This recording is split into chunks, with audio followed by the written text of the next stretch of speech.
الرحمن الرحيم قل هو الله أحد الله الصمد لم يلد ولم يولد ولم يكن له كفوا أحد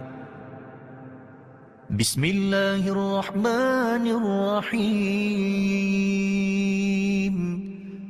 قل أعوذ برب الفلق من شر ما خلق ومن شر غاسق إذا وقب ومن شر النفاثات في العقد ومن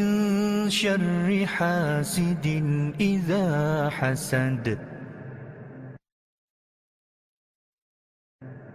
بسم الله الرحمن الرحيم قل أعوذ برب الناس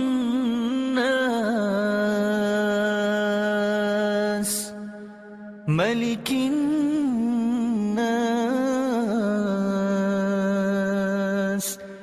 إله الناس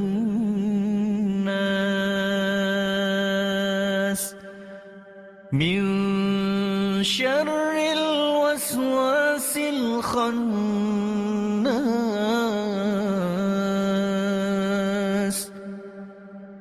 الذي يوسوس في صدور الناس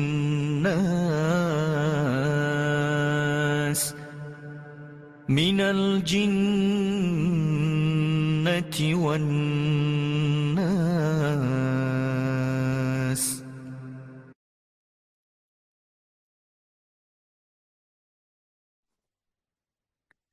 السلام علیکم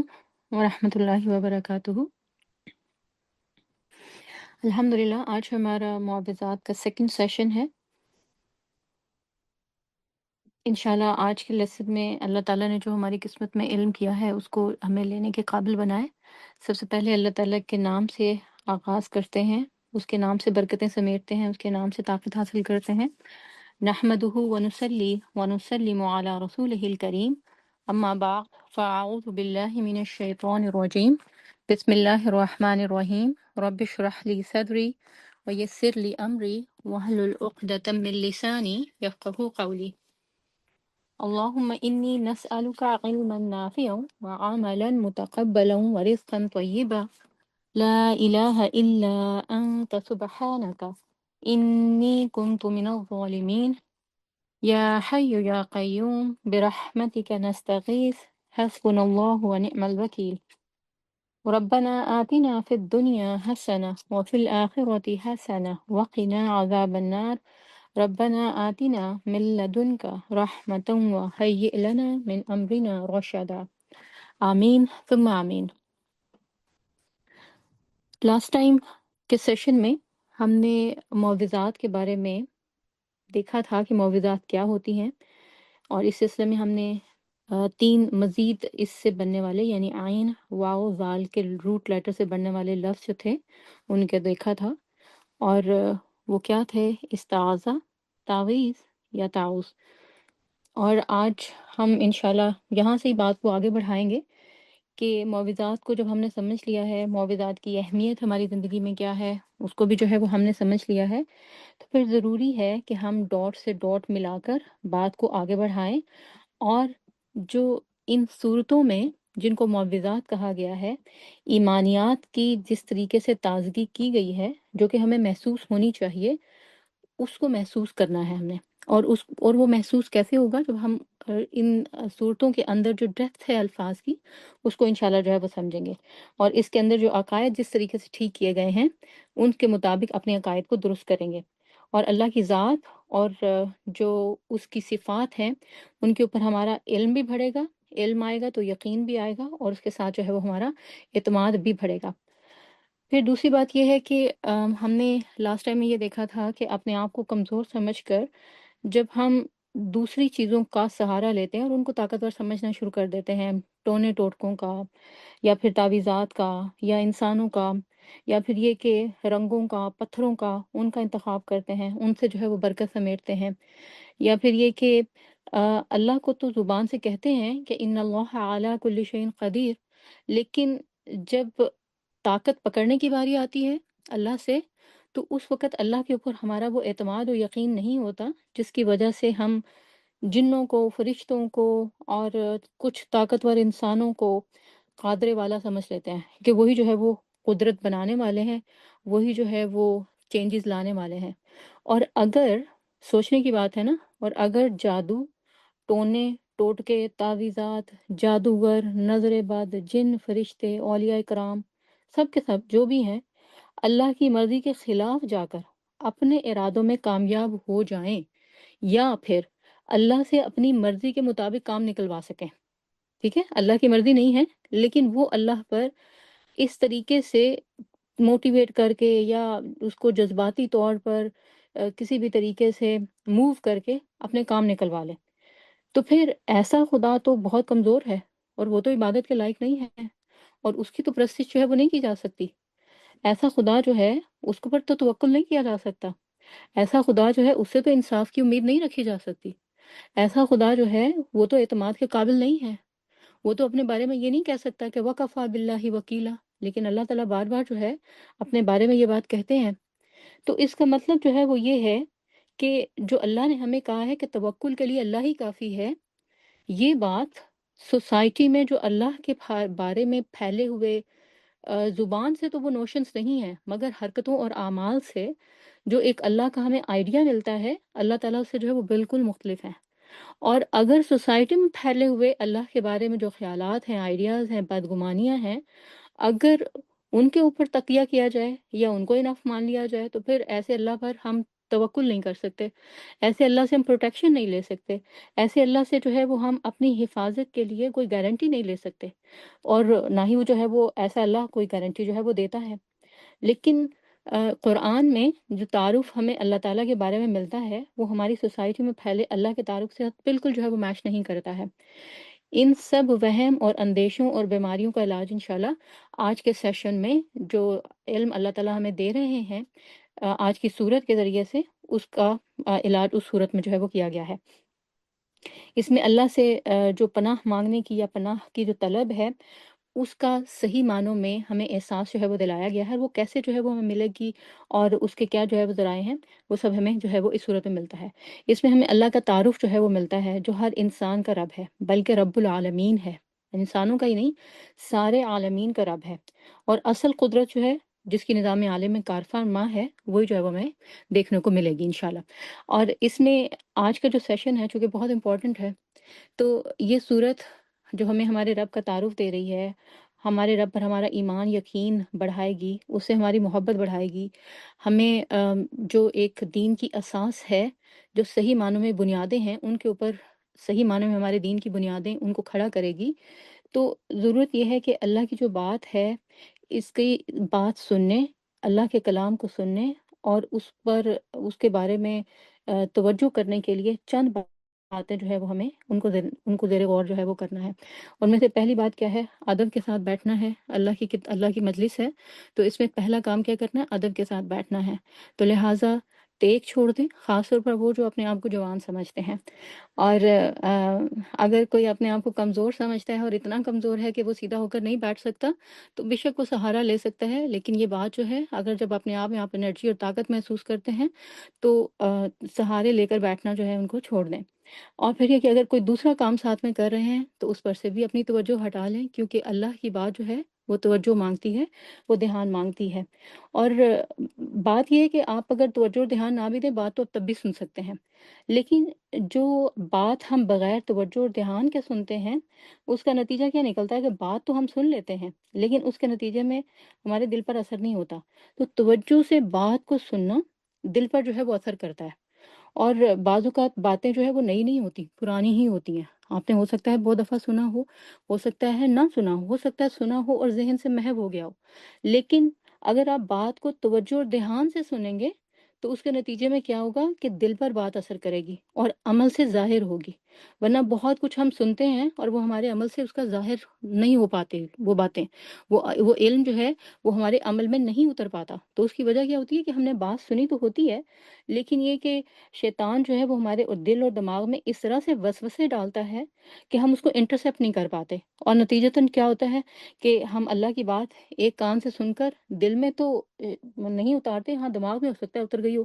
دماغ کے کسی نہاں خانوں میں جو ہے وہ چلی گئی ہو، اور دل میں نہ اترنے کی وجہ سے وہ ہمارے عمل سے جو ہے وہ ظاہر نہیں ہوتی ہے۔ تو لہٰذا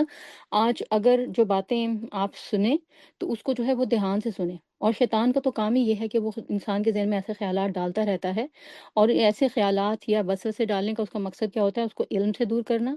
اللہ کی بات کو دھیان سے جو ہے وہ نہ سننے دینا، تاکہ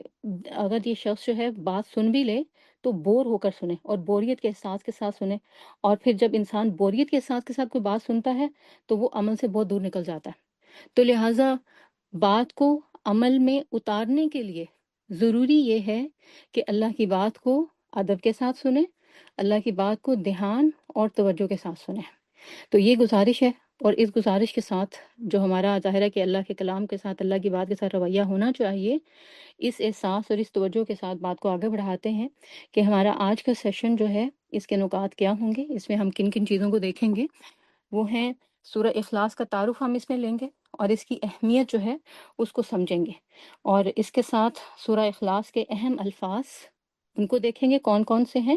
کیونکہ جو سورت کے الفاظ ہیں یہ اللہ تعالیٰ کے نام ہیں اور اللہ تعالیٰ کی خصوصیات ہیں، اور اللہ نے اپنا تعارف جو ہے وہ قرآن میں ہمیں اپنے ناموں اور اپنی خصوصیات کے ساتھ ہی کروایا ہے۔ اس سے زیادہ جو ہے ہمارے پاس اللہ کے بارے میں کوئی انفارمیشن نہیں ہے، اور وہی کچھ ہے جو کہ اللہ تعالیٰ نے ہمیں خود بتایا ہے، یعنی قرآن میں اپنے ناموں اور اپنے خصوصیات کے ساتھ۔ پھر اس میں یہ کہ صورت اخلاص کے جو ہماری حفاظت کا ان بندوبست کیا گیا ہے صورت اخلاص کے ذریعے سے، اس کا حفاظت کے ساتھ تعلق کیا بنتا ہے، جبکہ اس میں نہ تو کوئی پناہ مانگی گئی ہے نہ دعا مانگی گئی ہے، اس کو بھی انشاءاللہ ہم آج کے سیشن میں دیکھیں گے۔ سورت میں سب سے پہلی بات اس کو جاننے کے لیے، اس سورت کو، کہ یہ کیا ہے،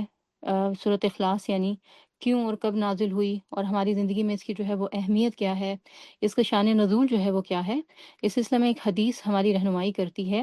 ابی بن کعب کہتے ہیں رضی اللہ عنہ کہ مشرکین نے رسول اللہ صلی اللہ علیہ وسلم سے پوچھا، کیا پوچھا؟ ہمیں اپنے رب کا نسب بتاؤ۔ انہوں نے کیوں کہا ہمیں اپنے رب کا نسب بتاؤ؟ کیونکہ عربوں کے ہاں نسب کی بڑی اہمیت تھی، اور آپ نے اکثر جو ہے وہ ان کے بارے میں پڑھا ہوگا کہ ان کو اپنے جو آباء و اجداد کے شجرہ نسب تھے وہ سینکڑوں سال پیچھے تک بھی جو ہے وہ یاد تھے، اور ان کے جو بت تھے ان کے بھی جو ہے وہ نسب تھے کہ کون کس کا باپ ہے، کون کس کی ماں ہے، اس کا آگے بیٹا کیا ہے، اس کی نسل کیا ہے، تو ان کے بتوں کے بھی جو ہے وہ نسب ہوتے تھے۔ تو انہوں نے کہا کہ اللہ تعالیٰ جس کا آپ ہمیں تعارف کراتے ہیں اور بتاتے ہیں کہ وہ آپ کا رب ہے، اس کا نسب کیا ہے؟ کفار نے یہ پوچھا تھا آپ صلی اللہ علیہ وسلم سے۔ پھر اللہ تعالیٰ نے یہ آیت نازل فرمائی کہ کہہ دو کہ اللہ ایک ہے، اللہ ہمیشہ رہنے والا ہے۔ یہ سنن ترمذی کی جو ہے وہ حدیث ہے۔ اب یہ حدیث ہمیں بتاتی ہے کہ اس سورت کے نزول کے پیچھے مقصد جو ہے وہ کیا تھا، اور جب یہ سورت نازل ہوئی ہے، اور خاص طور پر یہ جو پہلی آیت جس کا یہاں پر ذکر کیا گیا ہے کہ قل هو اللہ احد، اس آیت کے بعد قریش قریش جو تھے ان کا ریاکشن کیا تھا جب انہوں نے سورت کو سنا؟ تو یہ نہیں کہ ایک دم سے میسمرائزڈ ہو گئے ہوں، اور یہ کہ فوراً جو ہے وہ ایسے رب کی عظمت اور قدرت اور اس کی شان کے آگے جو ہے وہ اپنے آپ کو انہوں نے جھکا دیا ہو، بلکہ ان کا غصہ اور غیظ و غضب جو ہے اس میں اور زیادہ اضافہ ہو گیا، اور انہوں نے مسلمانوں پر جو ہے وہ ٹارچر مزید جو ہے وہ بڑھا دیا۔ دوسری طرف یہ تو تھا ان کا جو کہ کفار کا ریاکشن تھا، تو وہ غصے میں آ گئے اللہ کی بات سن کر اور اللہ کے بارے میں جان کر، جس میں اللہ نے کہا کہ کہہ دو کہ اللہ تو ہے ہی ایک۔ اس کے بارے میں آگے چل کر جو ہے وہ بات کریں گے۔ کفار کا رویہ یہ تھا، اور دوسری طرف جو ہے یہ صورت اللہ کے رسول صلی اللہ علیہ وسلم اور صحابہ کی زندگیوں میں خاص مقام رکھتی ہے۔ آپ صلی اللہ علیہ وسلم کی زندگی میں اگر ہم دیکھتے ہیں تو سورت فاتحہ کے بعد رسول اللہ صلی اللہ علیہ وسلم قرآن کے جس حصے کی سب سے زیادہ تلاوت کرتے تھے، جو حصہ سب سے زیادہ آپ کی ڈیلی روٹین میں کثرت کے ساتھ تلاوت کیا جاتا تھا، وہ سورۃ الاخلاص تھی۔ وہ کیسے؟ دن کی ابتدا میں آپ صلی اللہ علیہ وسلم جو پہلی نماز پڑھتے تھے وہ کون سی نماز تھی؟ فجر کی نماز کی 2 سنتیں، جن کے بارے میں آپ صلی اللہ علیہ وسلم نے فرمایا کہ سورج جن چیزوں پر طلوع ہوتا ہے یعنی فرض نماز کے بعد آپ نے فرمایا سورج جن چیزوں پر طلوع ہوتا ہے ان میں مجھے سب سے زیادہ محبوب جو ہیں یہ 2 سنتیں ہیں۔ یہ 2 سنتیں یعنی فجر کی جو 2 سنتیں ہیں ان کے بارے میں۔ تو اس میں یہ جو میں نے آپ کو بات بتائی ہے یہ ایک آپ صلی اللہ علیہ وسلم کی حدیث کا جو ہے مفہوم ہے۔ مفہوم میں اس لیے کہہ رہی ہوں کیونکہ آپ صلی اللہ علیہ وسلم کی احادیث کے بارے میں ہمیں بہت جو ہے وہ کیئرفل ہونے کی ضرورت ہے۔ ان میں اپنے الفاظ ہم نہیں ڈال سکتے کیونکہ آپ کا جو ارشاد ہے کہ جس نے جان بوجھ کر میری طرف جھوٹ گھڑا وہ اپنا ٹھکانہ جہنم میں بنا لے۔ تو لہٰذا جب ہم آپ کے ایگزیکٹ الفاظ کو یاد کر کے نہ بول سکیں تو پھر ضروری یہ ہوتا ہے کہ ہم یہ کہیں کہ اس حدیث کا مفہوم جو ہے وہ یہ ہے۔ اچھا، دوسری طرف فجر کی سنتوں کی ہم بات جو ہے وہ کر رہے تھے۔ فجر کی سنتوں میں آپ صلی اللہ علیہ وسلم کا معمول کیا تھا کہ پہلی رکعت میں آپ سورۃ یا ایھا الکافرون جو ہے سورۃ الکافرون اس کی تلاوت کرتے تھے اور دوسری رکعت میں سورۃ الاخلاص کی جو ہے وہ تلاوت کرتے تھے۔ اسی طرح مغرب کی جو 2 سنتیں ہیں ان کے اندر بھی آپ صلی اللہ علیہ وسلم کا یہی معمول ہمیں جو ہے وہ ملتا ہے۔ ظہر کے بعد کے جو 2 نوافل ہیں ان میں بھی جو ہے وہ عموماً آپ کا جو ہے وہ یہی ہمیں طریقہ جو ہے وہ ملتا ہے۔ اسی طریقے سے رات کی جو آخری نماز تھی آپ صلی اللہ علیہ وسلم کی وہ کیا ہوتی تھی؟ وتر ہوتے تھے۔ تو وتر جو ہیں ان میں آپ آخری رکعت میں سورۃ اخلاص کے بعد دعائے قنوت میں لایا کرتے تھے۔ تو اتنی کثرت کے ساتھ اس حصے کو پڑھنا یعنی جو سورۃ الاخلاص ہے قرآن کے اس حصے کو پڑھنا دراصل قرآن کا جو 1/3 میسج ہے جو کہ ایمانیات پر مشتمل ہے تو آپ صلی اللہ علیہ وسلم دراصل اس کو ریوائو کرتے تھے اور اس کی اہمیت جو ہے وہ آپ صلی اللہ علیہ وسلم کی زندگی سے ہمیں یہ بتانا مقصود ہے کہ جو آپ کی سنت کا حصہ تھا جو آپ کی روٹین لائف کا حصہ تھا کہ اس کو ہمیں بھی اپنی زندگی میں اتنی ہی اہمیت دینی ہے اور آپ صلی اللہ علیہ وسلم نے صرف زبان سے اس صورت کی اہمیت نہیں دی ہے اپنی ساری زندگی میں اس صورت کے اندر کا جو مفہوم تھا اس کی پروٹیکشن کی ہے اور صحابہ کی زندگی میں بھی ہمیں اس کی خاص جو ہے اہمیت ملتی ہے۔ سورۃ فاتحہ کی طرح انہوں نے اس کے بھی بہت سارے نام جو ہے وہ رکھے ہوئے تھے۔ عربوں کے ہاں یہ کلچر ہے، وہ جس چیز سے محبت کرتے ہیں ان کے لنگوسٹکس میں اس کے آپ کو کئی نام جو ہے ملیں گے۔ مثلاً تلوار سے ان کو بڑی محبت تھی کیونکہ جنگجو تھے، ہر وقت جو ہے وہ لڑائی کرنا ان کا محبوب مشغلہ تھا، تو وہ کیا کرتے تھے کہ انہوں نے تلواروں کے کئی جو ہے وہ نام رکھے ہوئے تھے، کئی قسم کی تلواروں کے نام ان کے جو ہے وہ ملتے ہیں۔ اسی طریقے سے شیر کے نام ان کے ہاں لائن کے بہت سے جو ہے وہ نام ملتے ہیں، گھوڑوں کے اور گھوڑوں کی اقسام اور کئی قسم کے نام جو ہے انہوں نے گھوڑوں کے رکھے ہوئے ہوتے تھے وہ ملتے ہیں۔ اسی طرح سورۃ فاتحہ کے بارے میں ہم نے پڑھا تھا نا کہ سورۃ فاتحہ سے محبت ہی خاص طور پر جو ہے وہ ان کو تو سورۃ فاتحہ کے بارے میں بھی کئی نام جو ہے وہ آپ کو ملیں گے، کچھ احادیث میں ملیں گے، کچھ سنت میں ملیں گے، کچھ صحابہ نے جو ہے وہ اس کے مفہوم اور اس کے جو مضامین تھے اس کی مناسبت سے رکھے ہوئے تھے۔ اسی طریقے سے اور 25 کے قریب جو ہیں وہ تو ہم نے بھی کئی دفعہ ان کا ذکر کیا ہے۔ اچھا، اسی طریقے سے سورۃ فاتحہ کے ساتھ ساتھ یہ جو سورۃ اخلاص ہے اس کا بھی ان کے ہاں خاص مقام تھا۔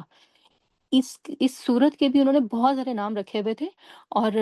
کلاسیکل تفاسیر میں جو صحابہ سے مختلف آراء ملتی ہیں اس سورت کے بارے میں ان ناموں کو اگر اکٹھا کیا جائے تو ان کی تعداد جو ہے وہ سورت فاتحہ سے کچھ کم بنتی ہے لیکن 21 ہے، وہ بھی کم وہ بھی نہیں ہے، کچھ 4 ہی کی جو ہے وہ تعداد کم بنتی ہے لیکن یہ کہ 21 کے قریب جو ہے یہ تعداد ان کی ملتی ہے۔ اور پھر یہ کہ آپ صلی اللہ علیہ وسلم کے بعد صحابہ اس صورت سے کس طرح سے محبت کرتے تھے اگر وہ ہم ایک حدیث سے دیکھیں اور جانیں تو عبید اللہ نے ثابت رضی اللہ عنہ سے اور انہوں نے حضرت انس رضی اللہ عنہ سے نقل کیا ہے یہ واقعہ جو میں اب پڑھنے لگی ہوں کہ انصار میں سے ایک شخص جس کا نام کلثوم بن حدم تھا یہ قباء کی مسجد میں لوگوں کی امامت کیا کرتا تھا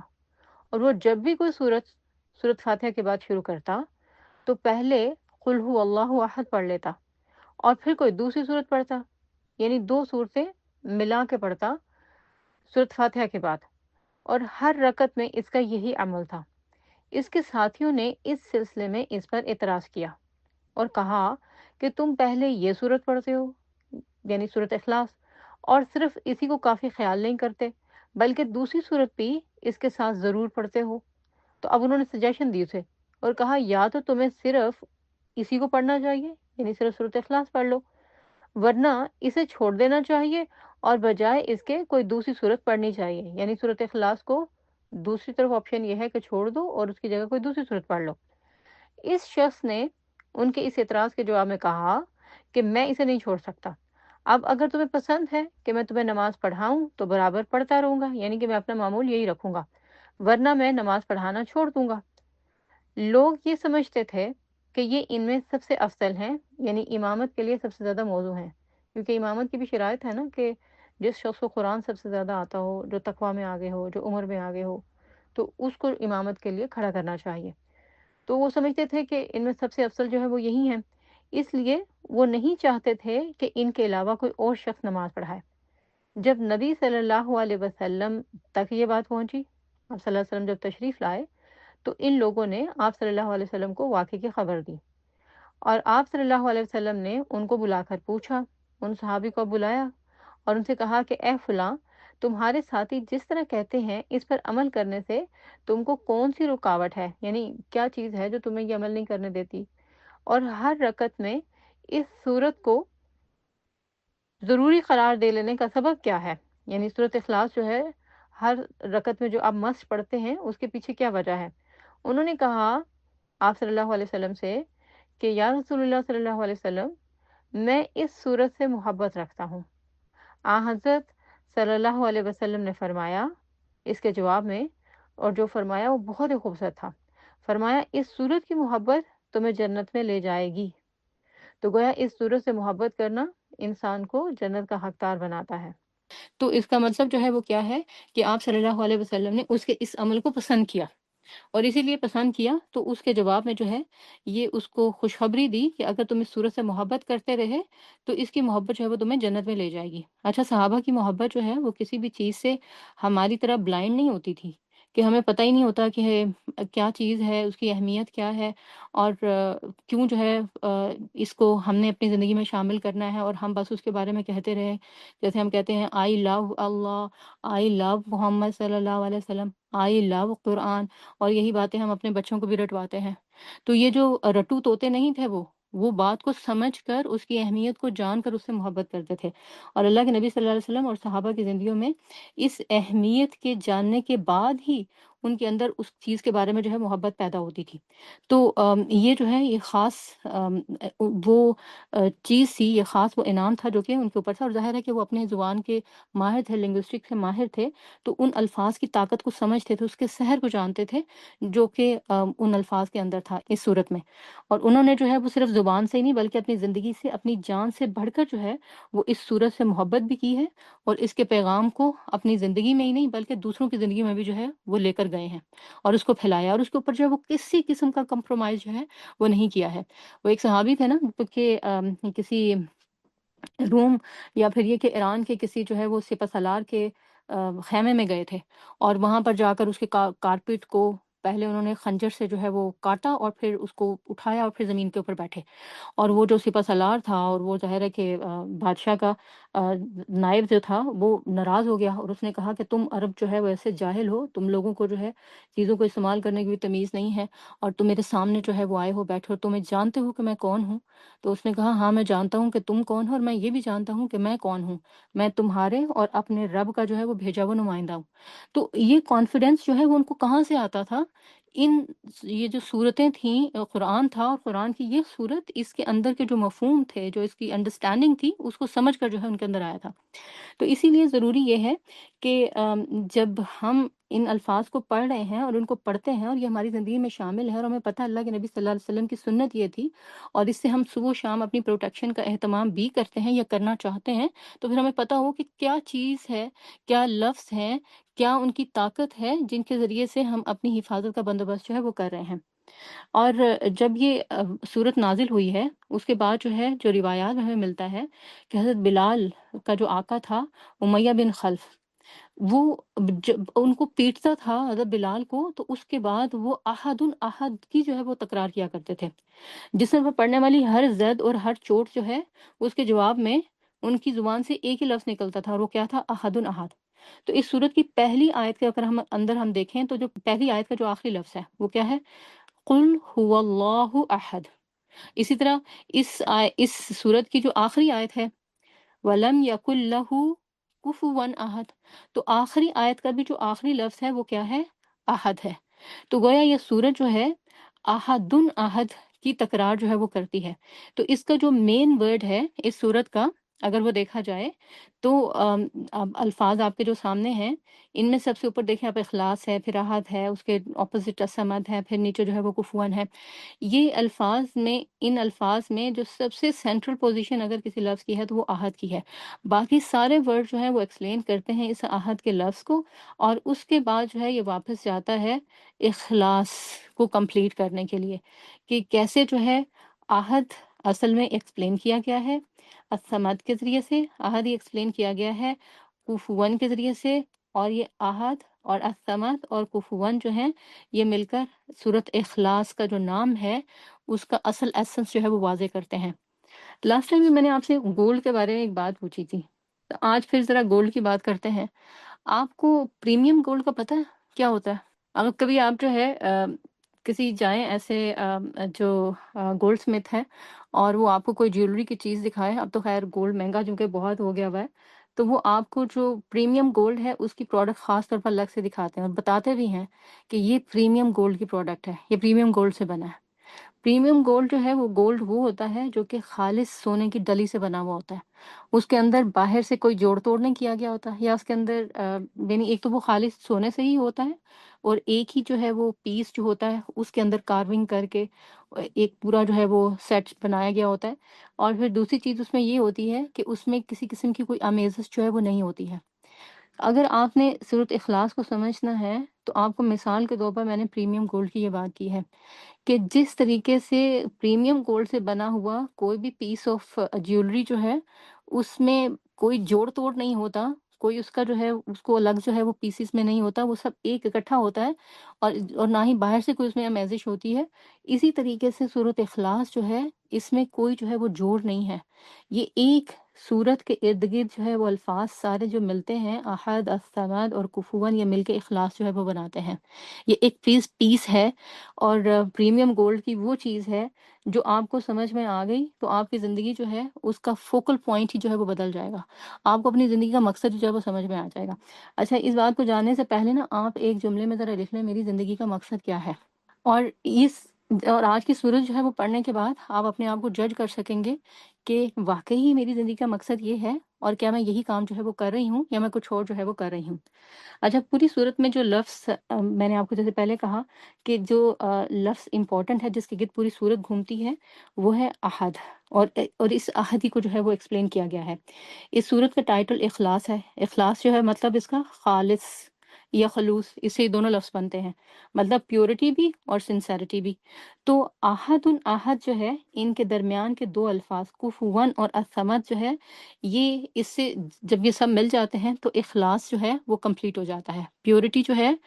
وہ آپ کو حاصل ہو جاتی ہے، سنسیرٹی جو ہے وہ آپ کی زندگی میں آ جاتی ہے۔ لہٰذا ان الفاظ کو تھوڑی سی گہرائی میں جو ہے وہ اگر ہم سمجھ لیں تو بہتر ہوگا، کیونکہ ان الفاظ میں اللہ کا تعارف جو ہے وہ ہمیں دیا گیا ہے، اللہ کے نام اور اس کی صفات ہی دراصل جو ہے وہ اللہ کے تعارف کا ذریعہ ہے ہمارے لیے۔ دیکھیں، آج کا جو دور ہے نا جس میں ہم زندگی گزار رہے ہیں، پچھلے سالوں میں ہم دیکھ رہے تھے غزہ کے اندر کے حالات، وہاں کی بے یقینی، ڈر، خوف اور زندگی کی جو ایک بے وقتی ہمیں وہاں نظر آتی تھی۔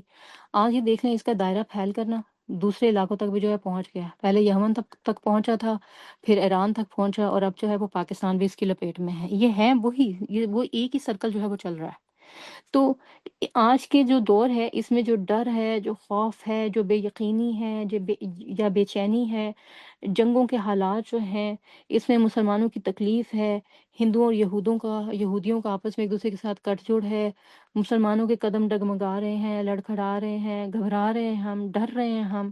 اور نعمتیں کم ہونے کی وجہ سے، مشکلات زیادہ ہونے کی وجہ سے عبادت پر فوکس کرنا، اللہ کو جو ہے وہ اپنے لیے سینٹرل فوکل پوائنٹ ماننا، یہ مشکل ہوتا چلا جا رہا ہے، اور مسائل کا جو ہے وہ ایک لامتناہی سلسلہ جو ختم ہونے میں نہیں آ رہا، اور اس کی وجہ سے کیا ہو رہا ہے؟ مسلمانوں کی اللہ سے بدگمانیاں بڑھ رہی ہیں۔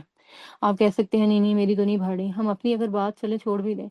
تو ہمارے اپنے بچوں ہی سے کبھی بات کر کے دیکھ لیجیے گا وہ کیا کہتے ہیں اللہ کے بارے میں، یا پھر یہ کہ ارد گرد کے مسلمان یا پھر جو شخص جو ہے وہ کسی پرابلم یا مشکل میں ہے اس کا اللہ کے بارے میں کیا گمان ہے، وہ ہمیں بتا دیتا ہے کہ اس وقت جنرل سچویشن جو ہے وہ مسلمانوں کے اندر بھی اللہ کے بارے میں بہت جو ہے وہ خراب ہے، مسلمان ہی اللہ سے جو ہے وہ بدگمان ہے۔ اس صورت میں جو ہے اللہ کا تعارف ہمیں ان سارے مسائل سے نکال کر یقین کی وہ قوت جو ہے وہ فراہم کرتا ہے، جس کے ذریعے سے جو دنیا کی اور بیرونی ہر طاقت جو ہے اس کو جو ہے وہ ڈھیر کرنے کا انسان کے اندر حوصلہ بھی آ جاتا ہے، اور وہ انسان کے سامنے ڈھیر بھی ہو جاتی ہے۔ اچھا، اب دیکھیں کہ اس پہلی آیت میں جو سورۃ اخلاص کی ہے کہ قل هو اللہ احد، بات شروع ہوتی ہے قل هو اللہ سے، اور اس میں جو طاقت جو ہے وہ چھپی ہوئی ہے وہ کیا ہے؟ احد کی۔ احد کا مطلب جو ہے وہ کیا ہوتا ہے؟ احدن کا لفظ ہے اگر آپ دیکھیں تو، اور احدن کو جب ہم ظاہر ہے کہ سٹاپ کرتے ہیں وہاں پہ تو ہم وہاں پر احد کہہ دیتے ہیں۔ تو احد کے مقابلے میں ایک لفظ ہم یوز کرتے ہیں واحد کا۔ دونوں لفظ ہیں وہ ہم یوز کرتے ہیں، اردو میں بھی یوز کرتے ہیں، عربی میں بھی یوز کرتے ہیں۔ واحد ہم کیا کہتے ہیں جب ہم کاؤنٹنگ کے لیے کوئی چیز کاؤنٹ کرنا شروع کرتے ہیں؟ عربی میں تو ہم کہتے ہیں واحد، اثنان، تثنیہ، ٹھیک ہے؟ مطلب کیا ہوتا ہے؟ ایک، اور آگے دو، پھر تین، پھر چار، آگے گنتی بڑھتی چلی جاتی ہے۔ مطلب 100 یا 1000 یا لاکھ یا 10 یا 20 یا دو میں سے ایک، واحد کا مطلب جو ہے وہ یہ ہوتا ہے۔ آحد کا مطلب کیا ہوتا ہے؟ اکیلا اور تنہا، اکیلا، تنہا اور یونیک۔ واحد کیا ہوتا ہے؟ بہت سو میں سے ایک۔ دنیا میں جو بہت سارے مذاہب ہیں ہمارے ارد گرد، ان میں جو خدا ہے، جو گاڈ ہے، اس کی ذات جو ہے وہ آحد نہیں ہے، واحد ہے۔ وہ کسی کو بھی گاڈ بنا لیتے ہیں۔ ان میں شرک کرنے والے بھی ہیں، ایک اللہ کے ساتھ لائک کسی ایک کو شرک کرنے والے، یعنی دو طاقتیں بنائی ہوئی ہیں انہوں نے، اور بہت سارے بھی جیسے کہ ہندو اس کی کلاسیکل اگزامپل ہیں۔ تو ان سب میں جو گاڈ ہے وہ واحد ہے، احد نہیں ہے۔ اسلام کا جو گاڈ ہے، اللہ تعالیٰ نے جس گاڈ کا، جس رب کا تعارف ہمیں کرایا ہے، وہ واحد نہیں ہے کہ بہت سارے خداؤں میں سے ایک خدا ہے، نہیں، وہ احد ہے۔ وہ اپنی صفت میں ایک ہی ہے، اکیلا ہے، یونیک ہے، تنہا ہے، اپنی ذات میں بھی اکیلا ہے، یونیک ہے، اس کا کوئی لینیج نہیں ہے، اس کا کوئی باپ نہیں ہے، اس کی کوئی ماں نہیں ہے، ان نون ہے، کوئی اس کے بارے میں نہیں جانتا، اور وہ کہتا ہے کہ میں قدیم ہوں، میں سب سے پہلے تھا اور میں سب سے آخر تک ہوں۔ اور آہد میں جس کا کوئی جو ہے وہ پیر نہیں ہے، اس کا ایک مطلب جو ہے وہ یہی ہے۔ آہد میں ایک مطلب یہ بھی ہے کہ جس کا کوئی جو ہے وہ پیر نہیں ہے۔ آہد میں ایک مطلب جو ہے وہ یہ بھی ہے کہ اس کا کوئی جو ہے وہ کمپینین نہیں، اس کا کوئی ہمسر نہیں ہے۔ آہد میں ایک مطلب یہ بھی ہے کہ اس کا کوئی اینٹونیم بھی نہیں ہے، کمپینین نہیں ہے نا، اگر اس کا کوئی ساتھی نہیں ہے تو اینٹونیم بھی نہیں، یعنی اس کا مخالف بھی کوئی نہیں۔ اگر اس کا ہمسر کوئی نہیں ہے تو اس کے مقابلے کا، اس کے پلے کا، اس کی ٹکر کا کوئی جو ہے اس کا مخالف بھی نہیں ہے۔ اچھا، آہد میں ایک مطلب یہ بھی ہے کہ کوئی اس کا مقابلہ نہیں کر سکتا ہے۔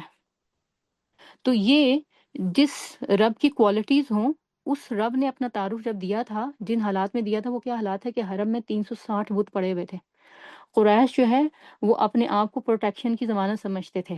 قریش کے قبیلے کا حال یہ تھا کہ ان کی وجہ سے لوگ، جو عرب کے باقی لوگ تھے، وہ سمجھتے تھے کہ ہمارے بت جو ہیں وہ حرم میں محفوظ ہیں، اور قریش جس سے دشمنی کرتے تھے اس کے بت کو اٹھا کر حرم سے باہر پھینک دیتے تھے، تو لہٰذا قریش سے کوئی دشمنی لیتا نہیں تھا۔ تو قریش جو ہے وہ پروٹیکشن کی جو ہے وہ ضمانت بنے ہوئے تھے۔ اللہ تعالیٰ نے اس سورت کو جو ہے وہ چیلنج کے طور پر جو ہے وہ جب ان کے سامنے رکھا ہے ان الفاظ کو، تو اس نے چیلنج کیا ہے حرم کے ان 360 بتوں کی جو حیثیت تھی اس کو۔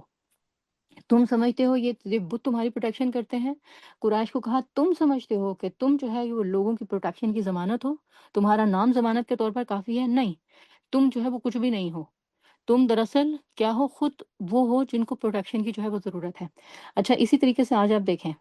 آج کے دور کو ذرا جو ہے وہ ذرا سچویشن ہم اگر ملاحظہ کر لیں نا، ہمارے ہاں کیا حالات ہیں اور ہمیں اس صورت کی کیا ضرورت ہے۔ حرم میں تھے 360 بت جب یہ صورت نازل ہوئی۔ آج کتنے ہیں؟ خواہشات کے اور ہمارے خوابوں کے ہزاروں بت ہیں جو ہمارے دل اور دماغ میں سجے ہوئے ہیں۔ ایسا ہی ہے نا؟ روز ایک خواہش ہے، روز ایک ڈریم ہے جس کے لیے ہم جیتے ہیں۔ پھر دوسرا جو ہے وہ کیا تھا؟ اس دور میں جو بت تھے نا، ان سے شرک کیا جاتا تھا، ان کے ذریعے جو ہے وہ شرک ہوتا تھا۔ آج کے دور میں ہماری زندگیوں میں شرک کیسے ہوتا ہے؟ آئیڈیلز کے ذریعے اور آئیڈیاز کے ذریعے سے۔ ہم اپنے خیالات کو کافی سمجھتے ہیں، ہم نے آئیڈیلز بنائے ہوئے ہیں، اور ہمارے آئیڈیلز جو ہیں وہ کیا ہیں؟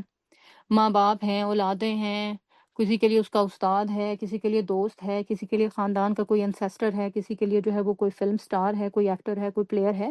یہ ہمارے آئیڈیلز ہیں بنے ہوئے۔ اور ان کے پیچھے چلنا، ان کے لیے زندگی گزارنا، ان کو اپنی حفاظت کا ذریعہ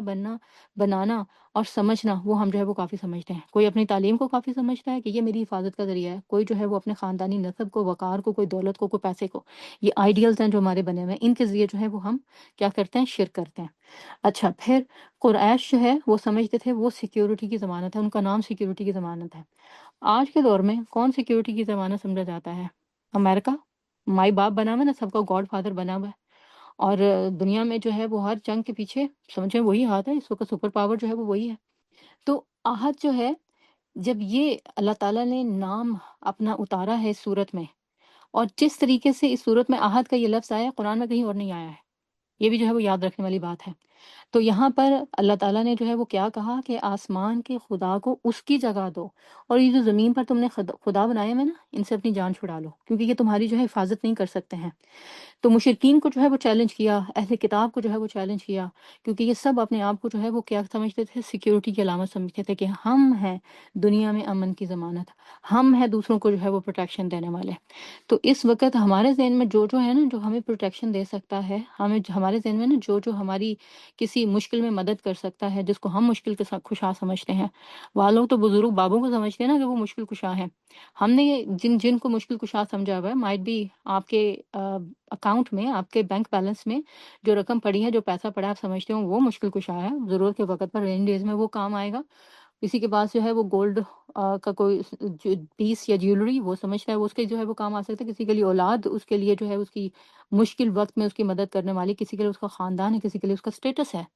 ان سب کو جو ہے وہ قل ہو اللہ احد جو ہے وہ چیلنج کرتا ہے کہ تم سمجھتے ہو یہ چیزیں جو ہیں وہ تمہاری پروٹیکشن کی ضمانت دے سکتی ہیں، جبکہ حقیقت یہ ہے۔ قل کے بعد یہ جو ہو کا لفظ آ رہا ہے نا، اس کو ہم عموماً نظر انداز کر دیتے ہیں، اور مجھے امید ہے کہ اب نا جب آپ نماز پڑھیں گے نا، تو یہ لفظ آپ کو جو ہے وہ روک کر سوچنے پہ مجبور کرے گا۔ ہوا کا جب لفظ آتا ہے نا، قل ہو اللہ احد، اس کا مطلب پتہ ہے کیا ہے؟ ویسے تو ہم اس کا ٹرانسلیشن کر جاتے ہیں وہ، لیکن عربک میں اس کا جو ہے وہ میں آپ کو ٹرم نہیں بتاؤں گی، لیکن میں صرف آپ کو اس کا مطلب بتاؤں گی، اور یہ مطلب آپ یاد رکھیے گا۔ مطلب جو ہے وہ کیا ہے اس کا؟ ہوا کا قصہ مختصر۔ آپ انگلش میں ہوتا ہے نا، پوری سٹوری بیان کرنے کے بعد اینڈ پہ کنکلوژن نکالتے ہیں، مورل لیسن۔ تو وہ کیا ہوتا ہے مورل لیسن؟ ان شارٹ، انگور کھٹے ہیں، ہوتے ہیں ایسے، ٹھیک ہے؟ یہ وہ جو انگور کھٹے ہیں وہ کیا ہوتا ہے؟ قصہ مختصر۔ تو ہوا کا مطلب جو ہے وہ یہ ہے، قصہ مختصر، ان شارٹ۔ حقیقت تو یہ ہے کہ کیا ہے حقیقت؟ اللہ احد، کہ اللہ ہی واحد ہے، تنہا ہے، یکتا ہے، یونیک ہے، اس کے جیسا کوئی نہیں ہے، نہ اس کا کوئی ہمسر ہے، نہ اس کا کوئی اپوزنٹ، اس کا کوئی مخالف ہے، نہ اس کے جیسی طاقت کسی کی ہے، نہ اس کی جیسی شان کسی کی ہے۔ اچھا، یہاں تک آپ نے سمجھ لی بات؟ اگلی آیت پہ چلتے ہیں۔ ٹائم ہمارے پاس کم ہے، اس صورت کے اوپر بات کریں تو جہاں مفسرین نے کتابوں پہ کتابیں لکھی ہیں، ہماری مجال کیا ہے کہ ہم چند منٹوں میں اس کے پورا ایسنس جو ہے وہ بیان کر دیں۔ میں صرف کچھ لفظ جو ہے وہ آپ کو بتانا چاہتی ہوں کہ ان کی طاقت جو ہے وہ کیا ہے، اور کیسے مسلمانوں نے اس طاقت سے اپنے آپ کو پورے اعتماد کیا۔ دوسری کوالٹی اس صورت میں جس نام سے ہمیں اللہ تعالیٰ کی کوالٹیز کا پتہ چلتا ہے، وہ ہے الصمد کی۔ اگلی ہی آیت کے اندر اللہ الصمد۔ تو احد اور الصمد یہ دو ایسی خصوصیات ہیں جو کسی انسان میں نہیں ہو سکتی، اور الصمد جو ہے اس کو عرب اپنے یعنی کلچر میں یوز کرتے تھے، لیکن جس طریقے سے یہ قرآن میں آیا ہے، اس کو اس طریقے سے انہوں نے جو ہے وہ یوز نہیں کیا تھا، لیکن اس کے پیچھے جو بیسک مطلب تھے نا، وہ اسی طریقے سے تھے۔ اب دیکھیں، الصمد جو ہے یہ لفظ خاص طور پر اس کے بارے میں ایک اور جو ہے وہ یونیکنیس یہ ہے، یہ لفظ قرآن میں بھی واحد صرف سورۃ الاخلاص میں آیا ہے، اور اس کی جو ہے وہ آپ طاقت کا پھر اندازہ کر سکتے ہیں، اس کی یونیکنیس کا اندازہ کر سکتے ہیں یہ کیا ہے۔ عرب جب اس کو یوز کرتے تھے نا، تو وہ یہ سمجھتے تھے کہ یعنی اگر وہ سمندروں میں سفر کر رہے ہیں نا، تو وہ کسی ایسی چٹان پر اپنی کشتی کو روکنے کے لیے کہ جہاں سمندر کی لہریں اس کو جو ہے وہ نہ تو کشتی کو ادھر ادھر کر سکیں اور نہ ہی وہ سمندر میں ڈوب سکیں، اسے بچانے کے لیے اپنا رسہ جس راک پر پھینکتے تھے نا، اس کو جو ہے وہ الصمد کہتے تھے، اور سمجھتے تھے اب ہم جو ہے وہ پروٹیکٹڈ ہو گئے ہیں۔ تو یہ جو الصمد ہے نا، اللہ تعالیٰ کے عہد کے ساتھ اب یہ الصمد کا جو کمبینیشن جو ہے وہ کیا بن رہا ہے کہ اللہ ہر قسم کی محتاجی سے پاک ہے، اور توحید کے یہ دو عمود ہیں، توحید کے یہ دو عمود ہیں۔ یعنی اگر ہم کہتے ہیں نا کہ ہم توحید والی امت ہے، امت توحید ہے، تو ہماری توحید جن دو ستونوں پر کھڑی ہوئی ہے ان میں سے ایک احد ہے اور دوسرا جو ہے وہ الصمد ہے۔ تو الصمد جو ہے وہ کیا ہے کہ عربوں کے ہاں جو دوسرا اس کا یوز ہوتا تھا وہ کہ کسی ایسے بہادر انسان کے لیے اس کو یوز کرتے تھے جو کہ کسی دوسرے کے لیے بھی پروٹیکشن کا سبب جو ہے وہ بن سکتا۔ تو اللہ کا نام الصمد جس طریقے سے ہمیں اللہ تعالیٰ کا تعارف جہاں کرا رہا ہے وہ کیا ہے کہ نمبر ایک، وہ جو لوگوں کی حاجات میں ان کے لیے کافی ہو جائے۔ بہت سارے اس کے جو ہے وہ مطلب ہیں، لیکن میں آپ کو کچھ ہی جو ہے بتاؤں گی۔ وہ جو لوگوں کی حاجات میں ان کے لیے کافی ہو جائے۔ نمبر ٹو، جس کی طرف لوگ اپنی حاجات کو پورا کرنے کے لیے دیکھیں، لوگوں کی حاجات کے لیے وہ کافی ہو، لوگ اپنی حاجات کے لیے اسی کی طرف جو ہے وہ دیکھیں۔ اور اس میں نمبر تھری جو بہت زیادہ امپورٹنٹ ہے، جس کو آپ اپنا الٹیمیٹ گول بنا لیں۔ الصمد کا ایک مطلب یہ ہے جس کو آپ الٹیمیٹ اپنا گول بنا لیں، اپنی زندگی کا آخری مقصد جسے جو ہے وہ بنا لیں، وہ ہے کہلاتا الصمد۔ اور جب آپ اللہ الصمد کو اپنا گول بنا لیتے ہیں، اپنا زندگی کا نصب العین بنا لیتے ہیں، اپنا زندگی کا ایم بنا لیتے ہیں، تو اس سے اخلاص آتا ہے آپ کی زندگی میں، اس سے سنسیرٹی آتی ہے، اس سے جو ہے وہ پیورٹی آتی ہے، اس سے جو ہے وہ آپ خالص ہو جاتے ہیں توحید کے اندر۔ یعنی اب آپ جو ہے وہ کیا کریں گے؟ آپ روئیں گے تو اللہ کی خاطر، آپ ہنسیں گے تو اللہ کی خاطر،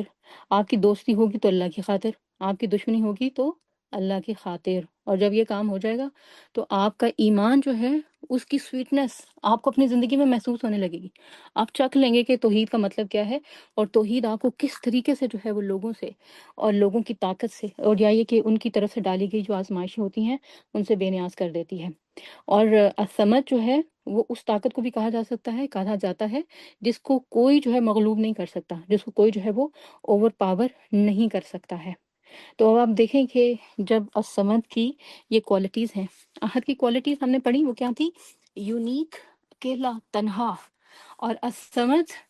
جس کو کوئی مغلوب نہیں کر سکتا، اور جو انسان کا الٹیمیٹ نصب العین ہے زندگی گزارنے کا، یا زندگی جس کے گرد گھومنی چاہیے، وہ سینٹرل پوائنٹ ہے۔ تو غور کرنے، رکنے، ٹھہرنے اور سمجھنے کی ضرورت ہے نا۔ ہم ان لفظوں کو جب ہم پڑھتے ہیں نماز میں یا ویسے بھی 200 مائلز پر آور کی رفتار سے پڑھ کے گزر جاتے ہیں، ہو سکتا ہے 1000 کی رفتار سے بھی گزر جاتے ہوں، بہرحال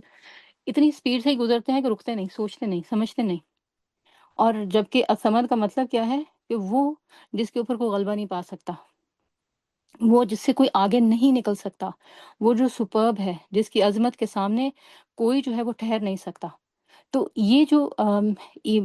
الصمد کے اندر یہ جو کوالٹی ہے، یہ انسان کو بتاتی ہے کہ کیسے اس نے جو ہے وہ پروٹیکشن لینی ہے اللہ کے اس نام سے، اللہ تعالیٰ کی جو ہے وہ ان صفات سے۔ اور الصمد جو ہے نا، یہ ایموشنلی اور سائیکولوجیکلی بھی ہمیں یہ بتاتا ہے کہ اللہ تعالیٰ کی ذات میں جو ہے وہ کسی قسم کا کوئی خلا نہیں ہے۔ الصمد کا ایک مطلب یہ بھی ہے کہ جس میں کوئی ایمپٹینس نہیں ہوتا۔ آپ کو پتہ ہے کہ جس شخص کے بارے میں آج جو نفسیاتی طور پر لوگ سک ہوتے ہیں، بیمار ہوتے ہیں، جب ان کا انالیسس ہوتا ہے تو وہ ان کے بارے میں کیا جو ہے وہ رائے قائم کی جاتی ہے کہ وہ لوگ جو کہ جذباتی طور پر اپنی زندگی میں کسی کرائسس سے گزرے ہوں اور ان میں کسی قسم کا وائڈ اور خلا ہو، وہ آگے جا کر اگلی نسل کے لیے کوئی پروڈکٹیو پیرنٹ ثابت نہیں ہوتے ہیں۔ تو اس میں الصمد کے اندر یہ بات بھی شامل ہے، اللہ تعالیٰ کی جذبات سائیکالوجی کے اندر کوئی وائڈ نہیں، کوئی خلا نہیں ہے۔ یعنی وہ انسانوں اور مخلوق جو کہ اللہ کے اوپر ڈیپینڈ کرتی ہے، ان میں سے کسی کا نقصان نہیں کر سکتا۔ ان کے لیے بہترین رب، بہترین پروٹیکٹیو جو ہے وہ وہی جو ہے وہ ثابت ہو سکتا ہے۔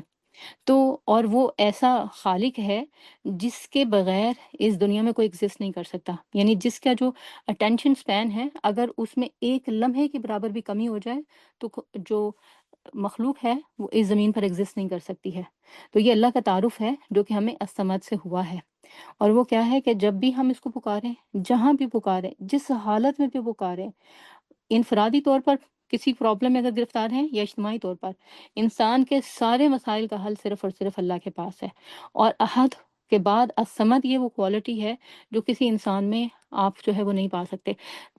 سورۃ اخلاص کے اندر جو کوالٹیز ہیں، یہ ہیں ہی وہ جن کے اوپر سوائے اللہ کے کوئی پورا نہیں اتر سکتا ہے۔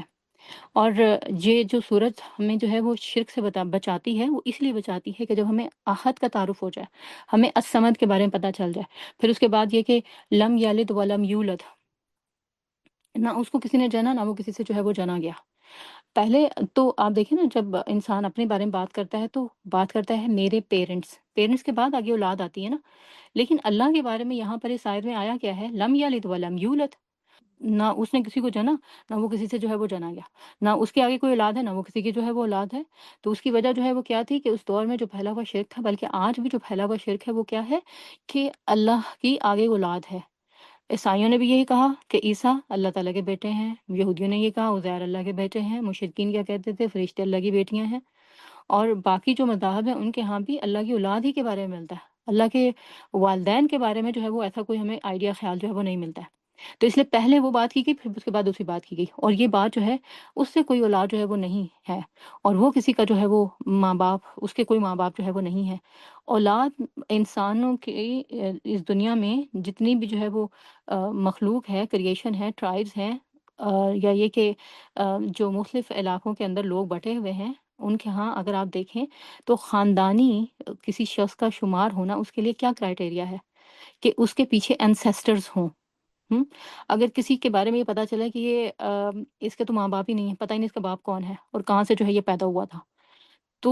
اس کا عیب جو ہے وہ گنا جاتا ہے۔ لیکن اسی طرح جو اگر کسی کی اولاد نہیں ہے، اگر اس کو بھی دیکھیں تو وہ بھی اس کا عیب جو ہے وہ گنا جاتا ہے۔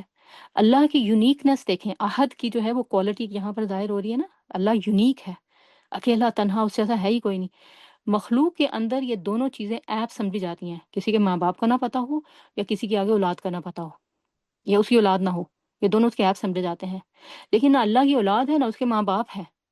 اور یہ اللہ کا عیب نہیں ہے، یہ اللہ کی یونیکنیس ہے، یہ اس کی کوالٹی ہے۔ یہ وہ چیز ہے جو کہ مخلوق میں کسی کے پاس نہیں ہے، کہ اللہ جیسی یہ ایٹریبیوشن جو ہے وہ کسی اور انسانوں کے پاس ہو۔ اور پھر اس کے بعد جو ہے اگر آپ دیکھیں تو وَلَمْ يَكُنْ لَهُ كُفُوًا أَحَدٌ، اس کے اندر ایک اور جو ہے وہ لفظ آتا ہے کفوون کا۔ یہ کفوون جو ہے، اس کے بارے میں ہو سکتا ہے آپ نے لفظ سنا ہو، لیکن ہم اس کو اس کے ساتھ ملا نہیں پاتے ہیں۔ آپ نے کبھی اللہ کے نبی صلی اللہ علیہ وسلم کی یہ حدیث سنی ہو کہ شادی کے موقع پر شادی اپنے کف میں کرنی چاہیے؟ کف کا مطلب کیا ہوتا ہے؟ کف کا مطلب یہ ہوتا ہے کہ کسی ایسی جگہ شادی کی جائے جہاں پر کوئی سملیرٹی ہو، یعنی کوئی زبان آپ کی ہو، علاقہ آپ کا ہو، کوئی ایسا ہو کہ کوئی رسم و رواج، یا پھر یہ کہ کوئی تعلیم، تربیت، مینٹل انڈرسٹینڈنگ، تو پھر جو ہے وہ بات بنتی ہے نا۔ انسان کا کف جو ہے اس کے اپنے قبیلے، علاقے، لوگ، وہی جو ہے وہ بنتے ہیں، انہی میں سے جو ہے وہ بنا جاتا ہے۔ مخلوق کا آپس میں ایک دوسرے کے ساتھ جو ہے وہ کف بنتا ہے، لیکن اللہ کا کوئی کف نہیں ہے۔ اچھا، اور کف کے بھی جو ہے نا لیول ہوتے ہیں، ایک ہوتا ہے منیمم لیول ہوتا ہے کہ کسی کے ساتھ جو ہے وہ آپ کا صرف اتنا ہی جو ہے وہ تعلق ہو کہ ہاں وہ سیم علاقے سے جو ہے وہ ہے، یا یہ کہ سیم ایریاز کے ساتھ جو ہے وہ تعلق ہے۔ اور کسی کے ساتھ جو ہے وہ آپ کا تعلق اس سے زیادہ جو ہے وہ بڑھ کر ہوتا ہے کہ ہاں ہمارے ہی خاندان کا ہے، اچھا بڑھ گیا تعلق۔ اچھا کسی کے ساتھ جو ہے وہ تعلق اس سے بھی زیادہ ہو جاتا ہے کہ نہیں میری بہن ہے، تو یہ تعلق بڑھ گیا، نہیں مثال ہو گئی۔ اللہ کے ساتھ مخلوق کا نہ تو بیئر منیمم کا کسی قسم کا کوئی مشابہت ہے، نہ ہی اس کی کوئی تشبیہ ہے، نہ ہی اس کی کوئی تمثیل ہے۔ کسی لیول پہ جو ہے وہ مخلوق اللہ کے ساتھ جو ہے وہ برابر نہیں آ سکتی، اس کا کوئی ہمسر ہے ہی نہیں۔ مخلوق کے علاوہ تو کوئی اور ہے ہی نہیں نا، کہ کوئی اور خدا بھی ہو تو وہ بھی جو ہے اس کے ہم پلہ ہو، نہیں، کوئی ہمسر ہے ہی نہیں، کوئی اس کے ساتھ مشابہ جو ہے وہ رکھنے والا ہے ہی نہیں۔ تو جب آپ یہ سب پڑھ رہے ہیں، یہ تین لفظ جو ہیں وہ آپ نے پڑھے ہیں، دیکھیں ایک احد ہے، پھر الصمد ہے، پھر کفوا ہے، تو ان سارے ان سارے جو الفاظ ہیں، ان میں ہمارے لیے جو ایک سوال بنتا ہے وہ یہ کہ میں اگر اپنے آپ کو دیکھوں تو میں نے جو ہے اللہ کو جو ہے وہ کہاں رکھا ہوا ہے، کیونکہ یہ تینوں الفاظ جو ہیں وہ ہمیں کیا بتاتے ہیں کہ ہمیں اللہ کو اپنی زندگی میں سینٹر مان کر اس سے طاقت حاصل کرنی ہے، کیونکہ وہ طاقت کا منبع ہے، وہ پاور کا جو ہے سورس ہے، وہاں سے جو ہے وہ انرجی ملتی ہے، وہاں سے جو ہے وہ زندگی نمو پاتی ہے، اور زندگی ختم بھی اسی پر جو ہے وہ ہوتی ہے۔ تو وہ اللہ میری زندگی میں کہاں کھڑا ہے، کہاں ہے، میں نے اللہ کو کہاں رکھا ہوا ہے۔ ہماری ٹریجڈی یہ ہے کہ جہاں ہم نے اللہ کو رکھنا تھا نا، وہاں ہم نے اپنے آپ کو رکھا ہوا ہے، یا ہم نے اپنی عقل کو رکھا ہوا ہے، یا ہم نے اپنی جو ہے وہ دل کی خواہشات کو جو ہے وہ رکھا ہوا ہے۔ وہ کیسے پروف کیسے کریں گے اس کو ہم؟ جہاں ہمیں اپنے آپ کی اتنی فکر ہوتی ہے، ہم خوبصورت لگیں، ہم جوان رہیں، ہماری جو ایک آؤٹر لک جو ہے، وہ ہماری اپیرنس جو ہے،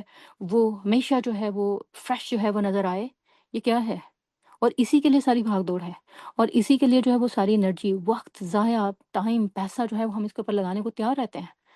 تو یہ اپنے آپ کو وہ سینٹرل پوزیشن جو ہے وہ دینا ہے۔ پھر دوسرے نمبر پر دنیا کی محبت، دنیا میں کامیابیاں، دنیا کے آئیڈیلز، بچے، ماں باپ، اسپاؤزز، یہ جو ہے وہ ہمارے لیے بن گئے ہوئے ہیں۔ ان کو جو ہے وہ ہم نے سینٹرل پوزیشن دی ہوئی ہے، یعنی اپنے آپ کو وہاں سے ہٹاتے ہیں نا تھوڑی دیر کے لیے، تو وہاں ان کو جو ہے وہ رکھ لیتے ہیں، اور اللہ کی جگہ تو بہت بعد میں آتی ہے۔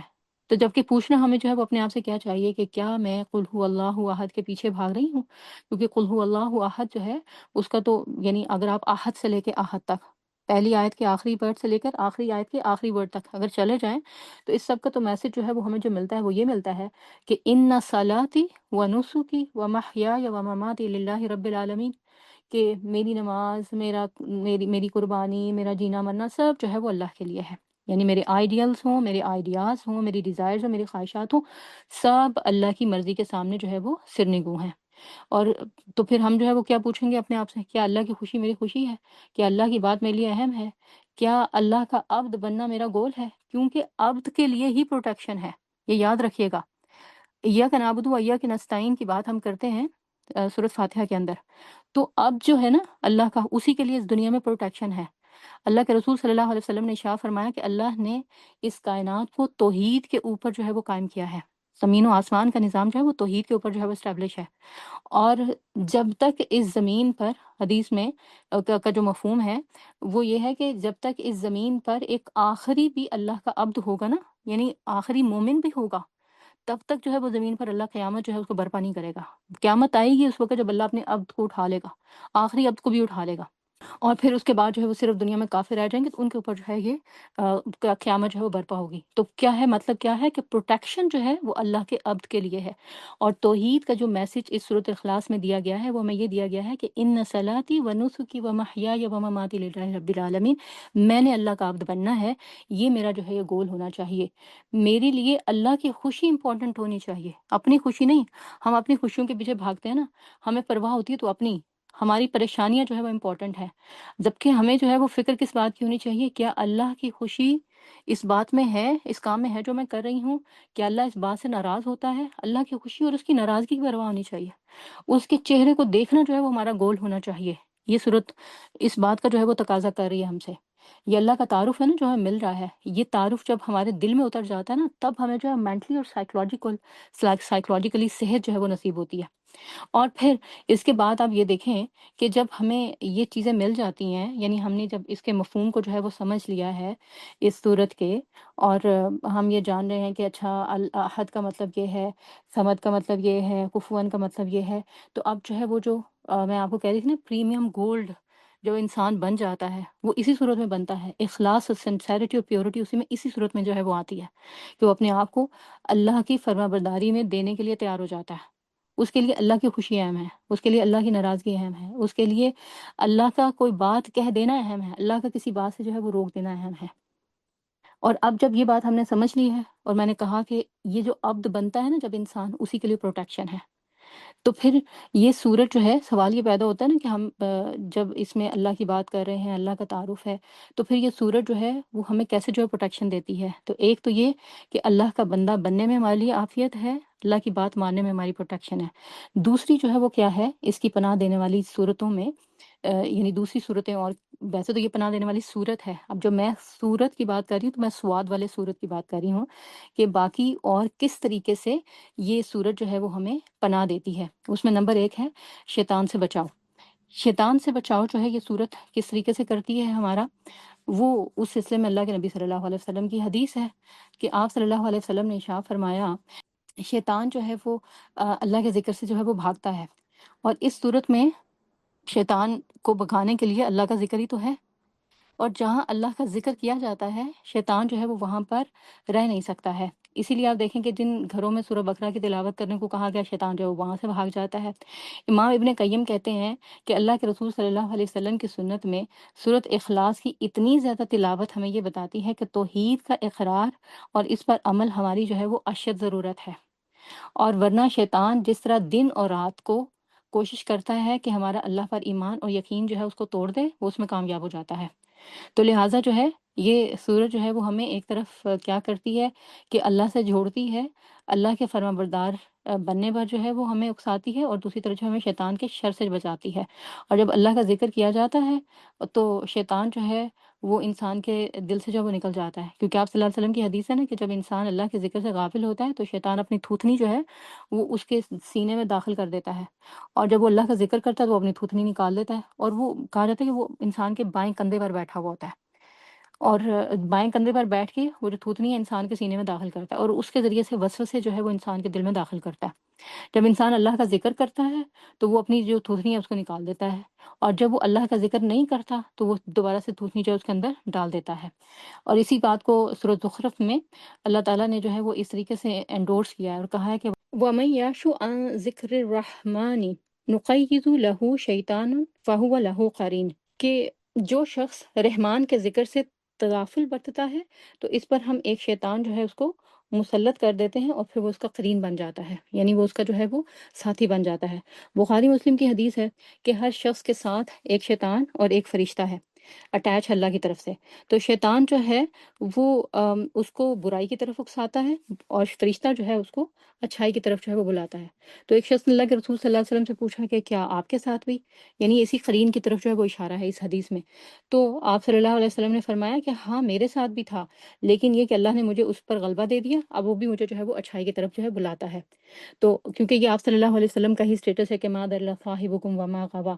تو یہ کسی اور کو جو ہے وہ نصیب نہیں ہے، نہ کسی جو ہے وہ صحابی کو، نہ بزرگ کو، نہ ولی کو، نہ ہی جو ہے وہ کسی اور کو، یہ صرف جو ہے وہ آپ صلی اللہ علیہ وسلم کا ہی اسٹیٹس تھا۔ اس لحاظ سے یہ جو صورت ہے یہ اللہ کا ذکر ہے، اور اللہ کا ذکر کرنے والا اللہ کی پناہ میں آ جاتا ہے۔ جامع ترمذی کی ایک حدیث ہے کہ آپ صلی اللہ علیہ وسلم نے فرمایا کہ اللہ تعالیٰ نے یحییٰ بن زکریا جو تھے ان کو وحی کی تھی، یعنی کہ جو حضرت عیسیٰ علیہ السلام کے کزن تھے، اور ان سے کیا کہا تھا کہ میرے ذکر کی مثال اس قلعے کی سی ہے کہ ایسا شخص جس کے کئی دشمن ہوں اور وہ ان سے بچنے کے لیے قلعے یا حصار میں پناہ لے لے، تو میرا ذکر وہ قلعہ ہے، اور اس میں جو پناہ لے لے گا وہ شیطان کے حملوں سے محفوظ ہو جائے گا۔ تو صورت اخلاص سے بڑھ کر اللہ کا ذکر اور تعارف جو ہے اور کہاں پر جو ہے وہ ہو سکتا ہے، اور یہ اللہ کا وہ ذکر ہے جو انسان کو اللہ کی پناہ میں لے جاتا ہے۔ پھر دوسری چیز یہ کیا ہے کہ اس سے انسان کی عزت میں اضافہ ہوتا ہے، انسان کا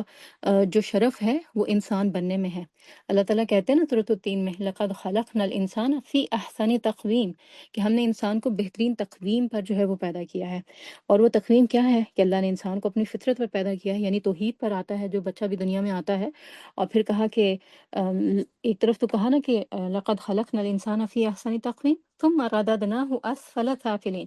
اور جب وہ انسان شرک کرنے لگتا ہے تو پھر جو ہے وہ کیا ہوتا ہے، وَلَقَدْ كَرَّمْنَا بَنِي آدَمَ وَحَمَلْنَاهُمْ فِي الْبَرِّ وَالْبَحْرِ وَرَزَقْنَاهُمْ مِنَ الطَّيِّبَاتِ وَفَضَّلْنَاهُمْ عَلَى كَثِيرٍ مِّمَّنْ خَلَقْنَا تَفْضِيلًا۔ یہ تو ہماری عنایت ہے کہ ہم نے بنی آدم کو بزرگی دی، اور انہیں خشکی اور تری میں سواریاں عطا کی، اور ان کو پاکیزہ چیزوں سے رزق دیا، اور اپنی بہت سی مخلوقات پر نمایاں فوقیت بخشی۔ یہ جو باتیں ہیں، یہ چیزیں جو ہیں وہ ہمیں یہ بتاتی ہیں کہ جب تک جو ہے وہ ہم توحید پر قائم رہتے ہیں تو اپنی عزت جو ہے اس کو برقرار رکھتے ہیں، اور جیسے ہی جو ہے وہ ہم توحید سے نکلتے ہیں، جیسے ہی جو ہے وہ ہم اللہ کی پروٹیکشن سے نکلتے ہیں، تو ساتھ ہی جو ہے وہ ہم شیطان کے خطر چڑھ جاتے ہیں، اور اپنی عزت میں بھی جو ہے وہ کمی کا باعث بنتے ہیں۔ اور جو شخص جو ہے وہ ایسا کرتا ہے کہ توحید سے نکلتا ہے، توحید کا مطلب یہ ہے کہ اللہ کی فرما برداری کی بجائے دوسروں کی فرما برداری شروع کر دیتا ہے، اللہ کے ذکر کی بجائے دوسروں دنیا کا ذکر جو ہے وہ شروع کر دیتا ہے، اسی میں جو ہے وہ لگ جاتا ہے، سارا دھیان بھی اور فرما برداری بھی انہی کی شروع کر دیتا ہے، تو پھر جو ہے وہ کیا ہوتا ہے کہ وہ شرک جو ہے وہ کر بیٹھتا ہے۔ اسی لیے جو ہے وہ اللہ تعالیٰ کیا کہتے ہیں سورہ حج کے اندر کہ یکسو ہو کر اللہ کے بندے بنو، حنفاء للہ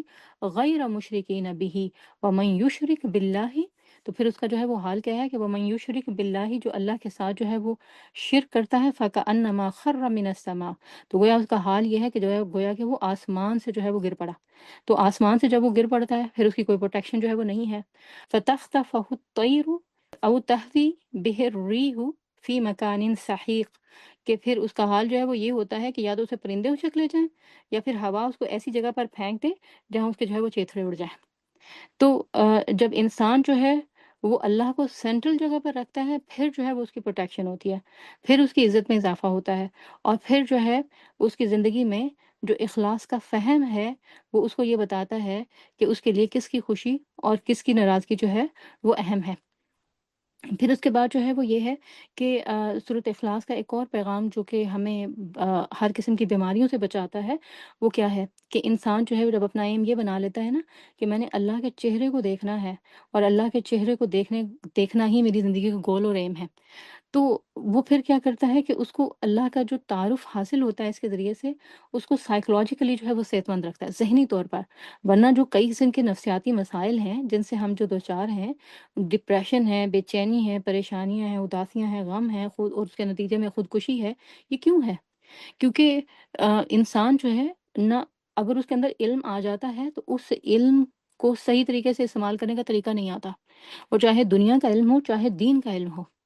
توحید جو ہے وہ ہمیں یہ بتاتی ہے کہ علم کے ساتھ ساتھ حکمت کے ساتھ معاملات کو کیسے جو ہے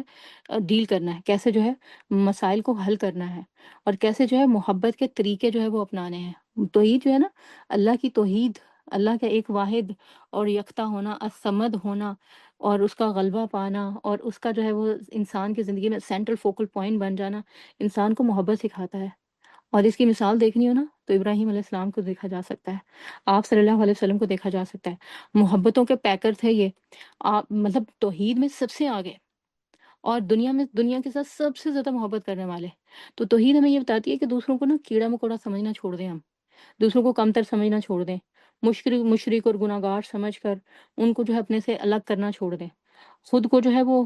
استانیہ بنا کر اور استاد بنا کر ان کو دوسروں کو جو ہے وہ ہر وقت فتوے نہ دیتے رہیں، ان کو ان کی غلطیاں ہی نہ بتاتے رہیں، بلکہ ان کے ساتھ محبت کریں۔ جب انسان محبت کرتا ہے اور دوسروں کی ضروریات پوری کرتا ہے، ان کے لیے جو ہے وہ سہارا بن جاتا ہے، ان کے لیے ان کی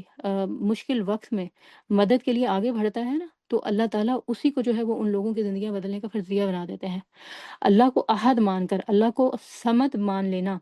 یہ ہمیں بتاتا ہے کہ ہم نے سلیو بننا ہے اللہ کا اور عبد بننا ہے اللہ کا، اور پروٹیکشن جو ہے وہ ہمارے لیے عبد بننے میں ہی ہے۔ اور توحید کا جو دعویٰ ہوتا ہے نا، یہ انسان کو جو ہے اس کے دل کے امتحان کی طرف بھی لے کر جاتا ہے، یعنی جب انسان توحید کا دعویٰ کرتا ہے تو دل کا امتحان بھی ہوتا ہے، اور اس کے ساتھ ساتھ جو ہے وہ دنیا کا امتحان بھی ہوتا ہے، اور جب انسان دین اور دنیا اور دل کے امتحان جو ہیں ان میں پورا نہیں اتر پاتا نا، پھر اس کو ہوتا ہے اس کو ڈپریشن، پھر ہوتی ہے اس کو بے چینی، پھر ہوتی ہے اس کو ناکامی کا احساس، اور پھر وہ انگزائٹی اور اس قسم کے سٹریس میں آ کر خودکشیوں کی طرف جو ہے وہ جاتا ہے۔ اور سورۃ اخلاص ہمیں کیا بتاتی ہے کہ مشکلات پڑتی ہیں، یہ دنیا اللہ نے بنائی مشکل ہے، انا خلقنا الانسان فی کبد، اللہ نے یہ بنائی دنیا مشکل ہے، اس میں مشکلات میں ہی انسان کو ڈالا جائے گا۔ تو جب ہم مشکلات ہماری زندگی میں بڑھتی ہیں نا، پھر انسان کے شرک میں پڑنے کے چانسز جو ہے وہ بڑھ جاتے ہیں، بدگمانیاں بڑھتی ہیں، رشتوں کی جڑیں جو ہیں وہ کھوکھلی ہوتی ہیں۔ تو اللہ کا تعارف جو ہے وہ ہمیں آنے والے مسائل میں اسٹیڈ فاسٹ کرتا ہے، ہمیں صبر دیتا ہے، حوصلہ دیتا ہے، اس لیے سورت کو جو ہے وہ النجات کی سورت بھی کہا جاتا ہے۔ اور پھر اس طریقے سے جو اس کا سکسیسفل اسٹریٹجیز ہیں وہ ان کو بناتا بھی ہے، اور ان سے جو ہے وہ فائدہ بھی جو ہے وہ اٹھاتا ہے۔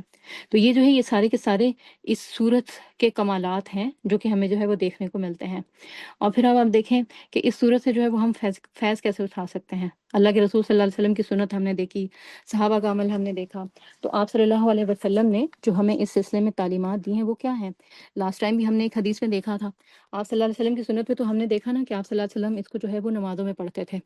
جو سنت رکھتے تھیں ان کے اندر دوسری رکعت میں عموماً جو ہے وہ آپ سورۃ اخلاص جو ہے اس کو پڑھتے تھے فجر کی سنتوں میں، اسی طرح مغرب کی سنتوں میں، اسی طرح جو ہے وہ وتر کی سنتوں میں۔ تو جب آپ پڑھیں ان تینوں نمازوں میں سورۃ اخلاص کو، تو پھر جو اس کے الفاظ ہیں احد کے، الصمد کے، کفوا کے،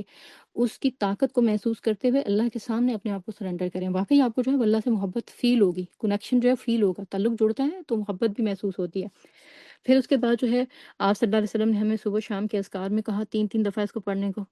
اور ایک صحابی جو ہے ان کو کیا کہا تھا آپ نے کہ صبح و شام جو ہے وہ 3 دفعہ ان کو پڑھ لو،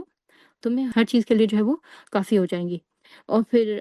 اس کے علاوہ یہ کہ جب ہم نے اس کو پڑھنا ہے تو اس کے الفاظ پر جب غور کرنا ہے، تو یہ جو غور کرنا ہوگا یہ ہمیں اللہ کی فرمانبرداری کی طرف بھی لے کر جائے گا۔ اللہ کو ہماری زندگی میں جو اس کی پوزیشن ہونی چاہیے اس کی طرف بھی ہمیں متوجہ کرے گا۔ اللہ ہی کو ہمیں اپنا مقصد بنانا ہے، اس کی خوشی کو اور اس کی ناراضگی کی ہمیں پرواہ کرنی ہے، اس کی طرف ہمیں متوجہ کرے گا۔ تو یہ عبد بننے کی پہلی سٹیج ہوتی ہے کہ ہم متوجہ ہوں، اور جب ہم عبد بنیں گے، اللہ کی فرمانبرداری کریں گے، تو پھر جو ہے وہ اللہ تعالیٰ کی طرف سے اپنے عبد کے لیے نصرت کا دعویٰ بھی ہے، مدد کا دعویٰ بھی ہے، اور یہ کہ ایسے شخص کے لیے جو ہے وہ پروٹیکشن کا جو ہے اللہ کا وعدہ بھی ہے۔ اچھا، پھر جو اگر ہم دیکھیں کہ یہ سورت جو ہے اس کا اور کیا کمال ہے، کیسے جو ہے یہ انسان کی بات کو، اس کے لفظوں کو، اس کی دعا کو اللہ کی بارگاہ میں مستجاب کرتی ہے، تو یہ ایک حدیث جس میں آپ دیکھیں کہ بریدہ اسلمی رضی اللہ عنہ روایت کرتے ہیں کہ نبی صلی اللہ علیہ وسلم نے ایک شخص کو ان کلمات کے ساتھ اللہ کی طرف جو ہے وہ متوجہ ہوتے ہوئے دیکھا۔ اس نے کیا کہا کہ اللہم انی اسألک بانی اشہد انک انت اللہ لا الہ الا انت الاحد الصمد الذی لم یلد ولم یولد ولم یکن لہ کفوا احد۔ اے اللہ، میں تجھ سے مانگتا ہوں اس طور پر کہ میں تجھے گواہ بناتا ہوں اس بات پر کہ تو ہی اللہ ہے، یعنی تیرے علاوہ تو میرا کوئی ہے ہی نہیں، میرا تو کوئی اللہ ہے ہی نہیں تیرے علاوہ، تیرے سوا کوئی معبود برحق نہیں ہے، تو اکیلا معبود ہے اور تو بے نیاز ہے، تو کسی کا محتاج نہیں، تیرے یعنی سب محتاج ہیں۔ تو ایسا بے نیاز ہے جس نے نہ کسی کو جنا اور نہ ہی کوئی اس سے جنا گیا، اور نہ کسی نے اسے جنا ہے، اور نہ ہی کوئی اس کا ہمسر ہوا ہے۔ دعا کرتے ہوئے سنا، آپ صلی اللہ علیہ وسلم نے یہ الفاظ سنے اس شخص سے، تو فرمایا قسم ہے اس رب کی جس کے ہاتھ میں میری جان ہے، اس شخص نے اللہ سے اس کے اس اسم اعظم کے واسطے سے مانگا ہے کہ جب بھی اس کے ذریعے سے دعا مانگی جاتی ہے اس نے وہ دعا قبول کی ہے، اور جب بھی اس کے ذریعے سے کوئی چیز مانگی گئی ہے اس نے دی ہے۔ تو گویا اس صورت کو جو ہے وہ آپ اسم اعظم کے طور پر اللہ سے اپنی دعائیں جو ہیں قبول کرنے کا ذریعہ بھی بنا سکتے ہیں۔ اور پھر جب انسان کی دعائیں قبول ہو جائیں، وہ چاہے حفاظت کی دعائیں ہیں، کامیابی کی دعائیں ہیں، یا ڈر خوف نکلنے کی دعائیں ہیں، تو اس کا مطلب ہے اس کی پروٹیکشن ہو گئی۔ اس کو جو ہے وہ ذہنی طور پر نفسیاتی الجھنوں، ناکامی کے نتیجے میں ڈپریشن اور دوسری فرسٹریشن اور اداسیاں، ان کا سامنا نہیں کرنا پڑے گا۔ اور پھر اس کے علاوہ یہ کہ شیطان سے تو جیسے ہی آپ اللہ کا نام لیں گے آپ کی پروٹیکشن جو ہے وہ ہو ہی جائے گی، اور جب آپ اس کے عقائد کو سمجھ کر اللہ کی باتوں پر عمل کرنے لگیں گے تو آپ کی عقائد کی درستگی، اعمال کی درستگی وہ بھی جو ہے وہ ہو جائے گی، اور پھر اس کے بعد حقیقت میں آپ کی عزت میں بھی اضافہ جو ہے وہ ہوگا۔ تو یہ اس صورت کے جو ہے وہ کمالات ہیں۔ اللہ تعالیٰ ہمیں ان لفظوں کو جو کہ آج ہم نے پڑھے ہیں، سنے ہیں، ان کو ہمارے دل میں اتار دے، اور ان کی محبت جو ہے وہ ہمارے دل میں اتار دے، اور جب محبت دل میں اترے گی تو ہم جو ہے وہ اللہ سے محبت کرنے بھی لگیں گے، اور اللہ کی بات جو ہے ماننے کے لیے اپنے آپ کو آمادہ بھی محسوس کرنے لگیں گے۔ اللہ ہمارے دل کو اپنی بات سننے کے لیے اور اس پر عمل کرنے کے لیے آمادہ کرے، اور مسلمانوں کے اوپر اس وقت جو خوف، بے چینی اور مشکل کا معاملہ آیا ہوا ہے اور مرحلہ آیا ہوا ہے، اس سے مسلمانوں کو بخوبی اور امن کے ساتھ گزار دے، اور مسلمانوں کو اور ساری دنیا کے لوگوں کو امن اور چین کی زندگی اس دنیا میں گزارنے کا موقع جو اللہ نے دیا ہے اس سے فیض یاب ہونے کا جو ہے ان کو موقع دے، توفیق دے، اور ان کے لیے حالات ایسے بنائے۔ ربنا تقبل منا انک انت السمیع العلیم وتب علینا انک انت التواب الرحیم۔ سبحان ربک رب العزۃ عما یصفون وسلام علی المرسلین والحمد للہ رب العالمین۔ السلام علیکم ورحمۃ اللہ وبرکاتہ۔ بسم اللہ الرحمن الرحیم۔ قل هو اللہ احد اللہ الصمد لم